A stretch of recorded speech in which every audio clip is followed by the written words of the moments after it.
Bəzi məsəl üçün vegan qidalananlar var da, indi biz bilirik ki, ət məhsulları yemirlər.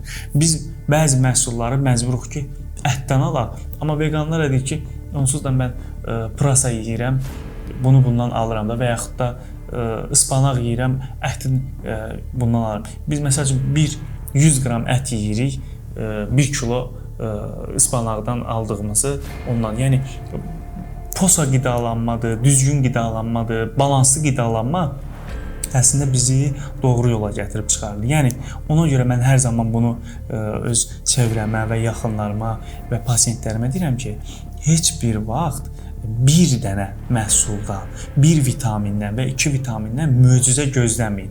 Nə möcüzəvi bir məhsul var, nə də möcüzəvi bir qida var, nə də möcüzəvi bir element var. Hər məhsulu düzgün qaydada, balanslı səviyyədə biz qəbul eləsək, onda mükəmməl nəticə alarıq. Hər şeyin fazlası zarar, azı da yenə zərər. Biz bunu gəlib görürük ki, bu cür. Ona görə də dahi alimlərimiz, dahi Hipokrat bizə deyib ki, dərmanlar bizim qidamız, qidamız bizim dərmanımız olsun. Çox gözəl bir, belə deyim də, mövzudur.